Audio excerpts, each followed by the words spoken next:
my name is Kimberly Anderson. I am from Woods Cross High School and I am the Speech Theater Forensic Sterling Scholar, and today I'm going to be sharing with you a Congress speech on terraforming Mars.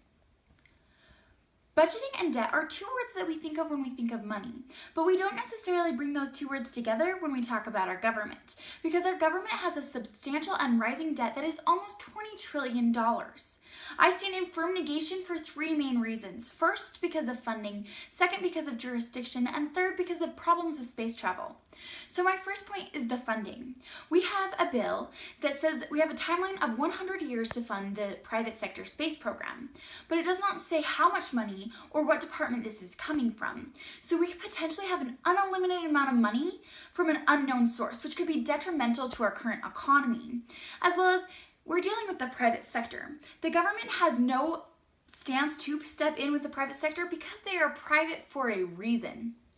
They have shown that they are capable of self-funding their own projects, such as SpaceX and Blue Origin have both been able to crowdfund scientific technology and send it into space and have it come back safely. As well as they have individual investors who are willing to spend hundreds of millions of dollars, such as Yuri Miller, a Russian scientist. So we see that we do not need to step into the private sector. As well as my second point is the jurisdiction. Once we go into space, it gets a little sticky of who owns what.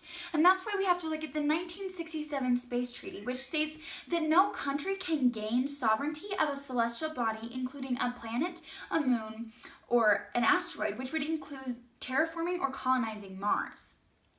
So we then have to look at the private sector because we would be funding them, correct? So we look and we see that the Space Resource Exploration and Utilization Act states that a company can claim sovereignty on a celestial body on a first-come, first-served basis. This means that these companies are representing countries, and then these can cause potential tensions or potential conflicts, which could cause a new Cold War for a new cold space, which is something that we currently don't want to delve into. Which brings me to my third and my final point, which is problems with space travel. Once we go out of our atmosphere, we are closer to potential threats, such as radiation, micrometeorites, space dust, just to name a few. Once we're in contact with radiation, it can cause cancer to our astronauts or potentially ruin our technology. Then we look at micrometeorites, which can puncture the space technology as well as the astronaut suits, potentially causing a critical situation that we would have no power to help or influence.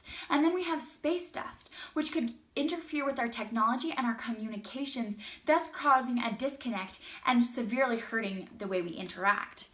So in conclusion, I have talked about how the funding is going to be detrimental to our society as well as our economy. With our rising almost $20 trillion in debt, we do not have the budget to be able to fund this for 100 years from an unknown department.